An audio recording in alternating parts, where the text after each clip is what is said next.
This is the GARIS Masculist MGTOW flyers. That is 2-3 page essays written on the themes of masculism and MGTOW. This is flyer number 199, entitled Deadbeat Mothers. Flyer itself: Deadbeat Moms by Prof. Dr. Hugo de GARIS. Email profhugodegaris@yahoo.com. Website profhugodegaris.wordpress.com. Abstract: Deadbeat moms are divorced mother fluffies who have been given sole custody of the kids. Deadbeat moms expect their ex-husbands to pay for these kids whom the deadbeat moms see as theirs. Deadbeat moms are one of the enemies of the masculists, as this essay shows. I'm a great believer in the power of labels. Where would Marx, that's Karl Marx, be without his capitalists, proletariat, surplus value, alienation, exploitation, etc.? Labels put new concepts into people's minds. The best ideologists know this and create new labels to sell their ideologies. A 2 or 3 syllable label that slips easily off the tongue has real sticking power in the memory and is easily used. It becomes a meme, M-E-M-E, that is easily transmitted from one human brain to the next, like a virus. I've been watching feminist, anti-feminist, masculist, MGTOW, etc. videos lately and keep hearing the term deadbeat dad coming from fluffy feminists who are angry at their ex-husbands who resisted giving their ex-wives money to pay for the kids to whom she had been given sole custody. Fluffies, for whom the term is new, are traditional women who expect to be kept financially by a man. The primary aim of the masculist movement is to wipe out fluffies by forcing them to become FIPs, that's financially independent persons. With fluffies removed from the scene, including fluffy feminist attitudes, life would be so much pleasanter for men. As a masculist, I invented the term in the early 70s. I expect a woman to be a FIP who has the career skills to be able to pay for the kids on her own if she's given sole custody of them. I dislike the term deadbeat dad due to its traditional gender role assumption bias, namely where men were expected to pay for both the kids and the parasitic wife, the fluffy. When feminists started divorcing in large numbers, they still kept their traditional fluffy attitudes towards men's traditional role as payer for the kids. They were fluffy feminists. They had their feminist consciousness raised, but had not had their masculist consciousness raised due to ignorance. They had not heard of masculist ideas and had not felt any political pressure coming from the masculists. So I started thinking about a better label from the masculist perspective than deadbeat dad. My first attempt was resistant dad, but that seemed rather lame and still lay within the scope of the traditional gender role assumption bias. I wanted a label that pointed the accusatory finger at fluffy ex-wives who expected their ex-husband to pay for her kids if she gets sole custody of them. I had an epiphany and the term deadbeat mom was born. Masculists are pushing politically for new gender political laws that are much fairer to men, because under the current system where fluffy feminist judges rule the divorce courts and fluffy feminist politicians make the laws in women's rights committees in parliaments, men are now getting so badly extorted and financially ruined that a massive reaction in the form of MGTOWism is growing and growing. MGTOW, men going their own way, means that millions of men are simply refusing to marry and have kids because they don't want to be financially screwed and denied equal custody of their kids by fluffy feminist dominated divorce court rulings. So correspondingly, millions of women are facing a massive shortage of good men. That is, men who are prepared to marry and pay for kids. Masculists label such men contemptuously robot males because their primary function is to work for females. In the past, that made a lot of sense because there was no contraception, so families had lots of kids. The Industrial Revolution forced families to scale down to the nuclear family to be able to move to new jobs. when previous employers went bankrupt. The mother raised the kids and the father earned the money. But in the 1960s, one of the greatest social revolutions of all time occurred, namely the invention, the male invention, of the contraceptive pill, which allowed women to control the number of births they wanted. Higher education for women and household gadgets allowed women to have careers, so a flood of women entered the workforce and the professions. This female careerism had a liberating effect on men. They could now afford to work less. So a new ideology for men grew up in the 1980s called Masculism, which pushed women to have careers equally with men and not parasite on them financially, as was the case with the traditional gender roles. Since I was one of the principal theorists of the European masculist movement in that decade, I dreamt up a label for traditional women who continued to expect that men should pay for them. I labelled them fluffies, based on the word fluff, that is light, not serious, not adult, not responsible, and labelled the new careerist women who did pull their weight financially, FIPs, financially independent persons. As masculists, we got onto the European media, British, German, French, Dutch, Belgian, and started haranguing the fluffies to become FIPs with such slogans as, "If you want to have a man, have a career. Fluffies can rot on the shelf. A fluffy can only be a fluffy if she can get her financial claws into a robot male." But as the supply of robot males dries up, as more and more men are influenced by masculinist ideas and see their fluffy wives as parasites, then fluffies will be forced to become FIPs if they want to eat. And to fluffy males we said, and to robot males we said, rather a FIP than a fluffy. A fluffy wife will parasite on you before the divorce and after. An important component of the masculist movement was the fathers' rights movement. Divorced fathers were fighting mostly for joint custody of children after a divorce. Many fathers were strongly attached to their kids and were deeply hurt when fluffy feminist judges almost automatically gave custody to the mothers.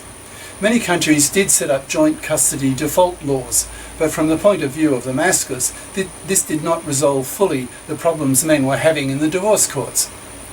When a divorced couple has joint custody of the kids, the masculists agreed that both the father and the mother should pay roughly equally for the upkeep of the kids.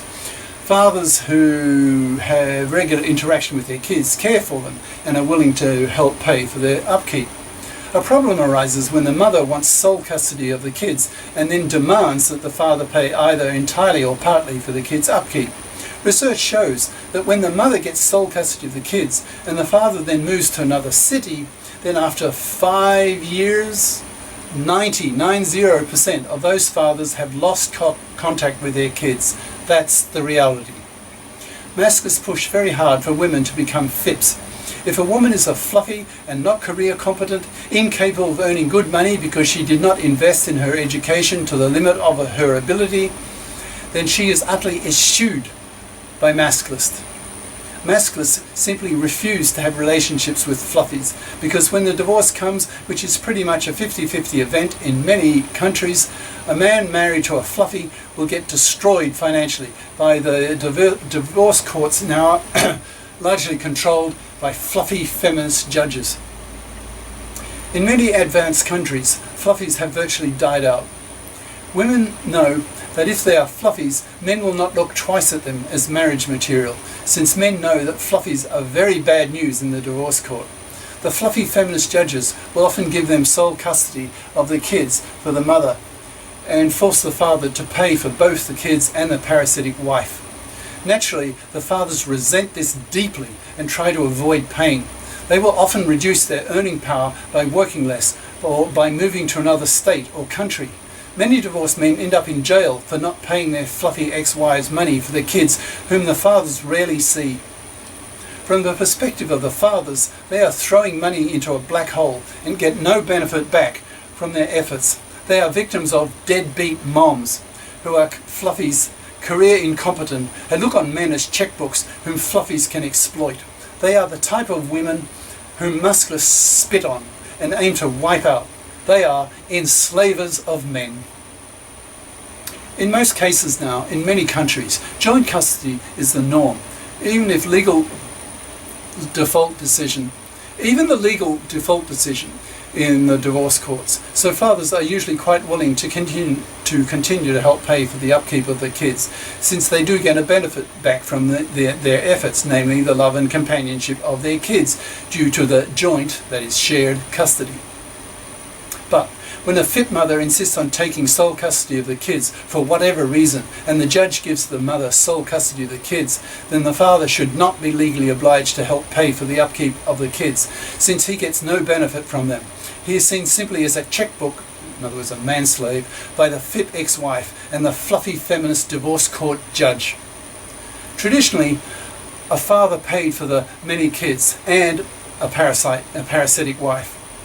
A divorcing FIP mother who gets sole custody has only the 1 or 2 kids and no parasitic husband to pay for. It's much easier for her. So if she pushes for sole custody for whatever reason and gets it, then she pays all the costs for the kids. Such laws will make her think twice about the idea of pushing for sole custody, because she will then have the full burden of the cost of the kids. In the US, it costs about $200,000 to raise one child. Studies show that kids who grow up in fatherless homes are much more likely to drop out of high school, be delinquents, become drug addicts, get arrested, and go to jail. So a FIP mother should keep this in mind when she's thinking about pushing the judge for joint custody. It's not good for her kids to deprive them of joint custody. The real problem, however, remains the fluffy ex-wife who has not bothered to become sufficiently FIP to pay for both herself and her kids if she gets sole custody. Masculists put enormous pressure on women to be FIPs so that robot men do not get screwed by the divorce experience, which is often so bad for men that their suicide rate skyrockets to about 100 times the usual male suicide rate, which happens to be 4 times the female rate. Masculists are also pushing for new principles that are fair to men in the divorce courts. Fluffy feminist judges need to be replaced by feminist masculist judges, and new divorce laws need to be made that balance men's and women's rights equally. The most effective method of the masculists to force fluffies to become FIPs is simply refusing to have relationships with them. Masculist men do not want to go through the financial horrors of the divorce courts biased against them by ignorant fluffy feminist judges. What we're now doing is a mass exodus from marriage by men who no longer tolerate the financial risks of divorce from fluffy wives. As a result, millions of women around the world are really suffering because their deepest visceral needs of having a baby are not being met. Often they feel themselves obliged to become single parents and raise the child alone, which then causes the child to suffer from being fatherless, especially with little boys who get no male model at home, nor in female-dominated primary schools. There are now millions of MGTOWs, men going their own way, who refuse to marry and have kids. Some avoid women altogether. Others look on women as vaginas and nothing else. They see getting married and having kids as stepping through a minefield, never knowing when they will step on a mine and have their financial lives blown up. In the divorce courts that are ruled by fluffy feminist judges and feminist biased divorce laws. The solution to all this misery seems fairly simple, and is what the masculists are pushing for both ideologically in society at large and specifically in the divorce courts and in the parliaments. It can be represented in a multi-step plan. 1. Socialise all girls in the home, in the schools, to be FIPs. No more of this feminist garbage of freedom of choice to be a housewife or a careerist. That kind of feminist thinking is oblivious to the cost to some future robot husband. It's selfish on the part of feminists who do not take into account the male side of the issue. A fluffy feminist can only be a fluffy housewife if some robot husband is prepared to be parasited upon. Such robot males are dying out fast, thank God. 2. Teach society the ideas of masculism, of men's lib, so that everyone is just as well informed of men's issues as women's issues. 3. Change the divorce laws so that joint custody is the default decision. And if sole custody goes to the mother, she pays the total cost of the kids. In other words, remove the divorce minefield from men, so that they are not seen as checkbooks by fluffy ex-wives and fluffy feminist divorce court judges and politicians. 4. Restore respect for men in society. Men are the superior sex as judged by virtually any scientific criterion one chooses to use. The genii are males because men have a 10% higher IQ variance than women. Men win 99% of the science Nobel Prizes. Men dominate in politics, in business, in finance, in the arts, in literature, etc. Men have much higher testosterone levels, which makes them more aggressive, more ambitious, more dogged, more single-minded, more persistent, so they perform better, outperforming females in virtually all fields, so they should be respected. 5. Encourage both sexes to see each other as equally respect-worthy, so that men become much more willing to have kids with women who are now FIPS, who are conscious of both men's and women's issues. Then millions of women will become a lot happier because they'll be able to have husbands who love them and sex them, as well as have kids who are not fatherless. 6. Put enormous moral pressure on deadbeat moms. Wipe them out. Ostracize them so that virtually all women feel the enormous moral pressure on them from all branches of society to be FIPS. Fluffies don't eat. Fluffies are a burden to themselves, to society, and particularly to their stupid robot husbands who get dragged over the coals in fluffy feminist divorce courts. No wonder they are deserting marriage in their millions and choosing not to have children. That's it. Cheers. Prof. Dr. Hugo de GARIS. Email